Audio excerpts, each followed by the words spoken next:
s'appelait Gérard ou bien Étienne, m'en souviens plus, peut-être Eugène. Il portait toujours son bonnet, à 2 mètres on le reconnaissait.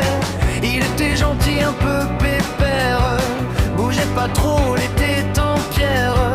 S'appelait pas Pierre pour autant, je crois bien que c'était Jean-Jean, parce qu'il était perdu dans le jardin.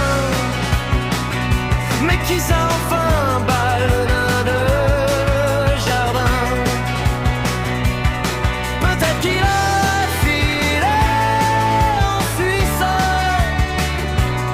avec une blonde pas moche mais factice. Le soir quand on était bourré, on était content de discuter. C'était devenu presque un copain, on parlait de tout et de rien. Il m'avait parlé une fois des inconnus et vice versa. Dans le genre d'accord j'ai compris. Ah, je crois qu'il s'appelait Henri, parce qu'il était parti de son jardin.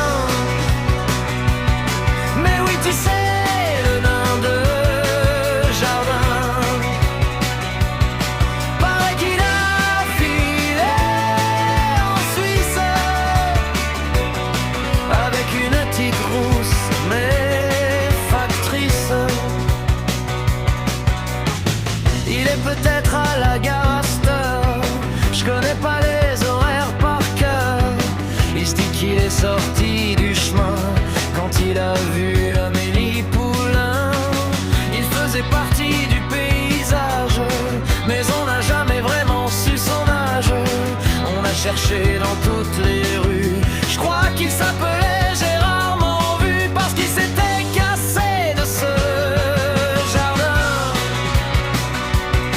Mais si je te l'ai dit enfin, c'est sûr qu'il a filé en Suisse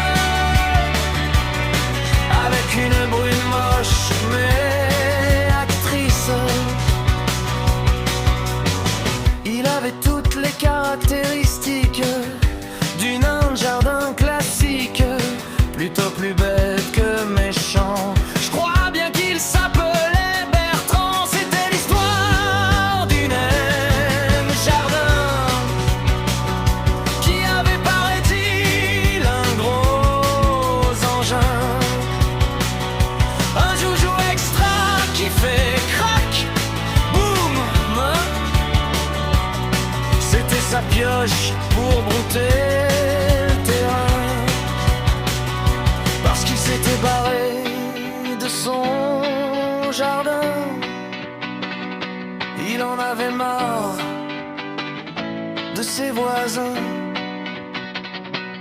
C'est sûr qu'il a migré en Suisse